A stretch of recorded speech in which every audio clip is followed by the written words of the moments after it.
গ্ৰামোন্নয়নৰ আঁচনিসমূহ প্ৰকৃততে কাৰ বাবে?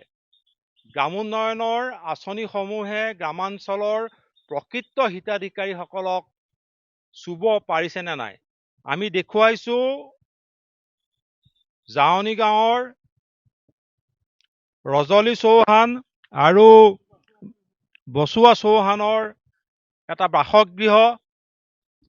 এই বাসগৃহটো সম্পূৰ্ণৰূপে জহি খহি গৈছে।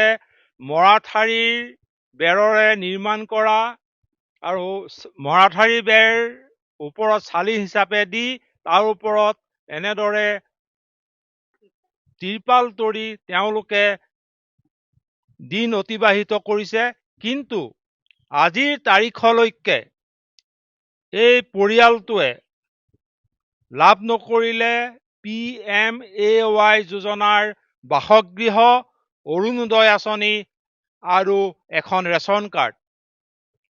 কাৰ বাবে, কাৰ ন্যস্ত স্বাৰ্থৰ বাবে এই প্ৰকৃত হিতাধিকাৰীগৰাকীক আজিলৈকে বঞ্চিত কৰা হ'ল গ্ৰামোন্নয়নৰ বা চৰকাৰী বিভিন্ন আঁচনিৰ পৰা?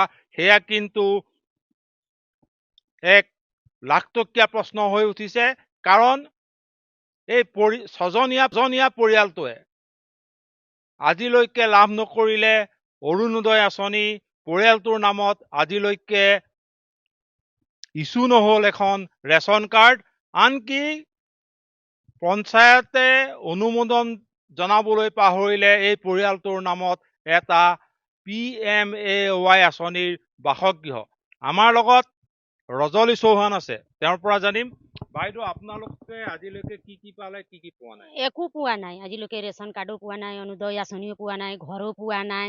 ল'ৰা ছোৱালী পঢ়িবলৈ বহুত অসুবিধা। আমি একো পোৱা নাই। তিৰপালৰ ঘৰ আছে, এই ল'ৰা ছোৱালী তাতে পঢ়িবলৈ বহুত অসুবিধা।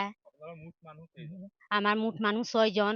আজি একো পোৱা নাই আজিলৈকে। গাঁও পঞ্চায়তলৈ গৈছোঁ, গাঁও পঞ্চায়তে আমাক গুৰুত্ব নিদিয়ে, গাঁওবুঢ়াই নিদিয়ে, মেম্বাৰো নিদিয়ে। এইবিলাক আমাক একো বিচাৰিও নাহে। কিবা মিটিং চিটিং হ'লে নকয়ে আমাক। আপোনালোকৰ পঞ্চায়তটোৰ নাম কি? উত্তৰ পশ্চিম পুখথুৰীয়া। পঞ্চায়তত কেইবাৰ গৈছোঁ, কৈছে বোলে তোমালোকে ব্লকত যোৱা, অমুকত যোৱা, তমুকত যোৱা, তেনেকৈ কৈ থাকে। ইমান টকা পইচা খৰচা কৰোঁ, হাজিৰা কৰি মোক ইয়াত একাউণ্টত দৌৰাই, সিয়াত একাউণ্টত দৌৰাই, একো কৰি নিদিয়ে মোক আজিলৈকে। একো কৰি নিদিয়ে। এনেদৰেই এই পৰিয়ালটোৰ ৰজলী চৌহানে দুখ প্ৰকাশ কৰিলে, ক্ষোভ প্ৰকাশ কৰিলে। তেওঁলোকে কেইবাবাৰো উত্তৰ পশ্চিম পুখথুৰীয়া কাৰ্যালয়লৈ তাঁতবাতি কৰিছে যদিও তেওঁলোকৰ কথাত গুৰুত্ব নিদিয়ে। তেওঁলোকে এই গোহালি সদৃশ বাসগৃহটোতে গৰু ছাগলীৰ সৈতে ছজনীয়া পৰিয়ালটোৱে সুদীৰ্ঘ দিন ধৰি বাস কৰি আহিছে।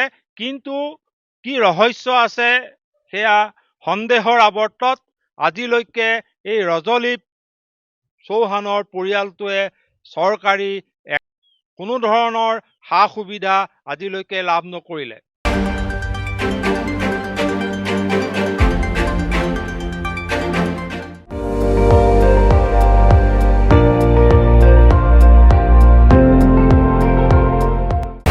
আপুনি চাই আছে ND24, সৰ্বশ্ৰেষ্ঠ নহয়, সৰ্বোত্তমৰ দৌৰ।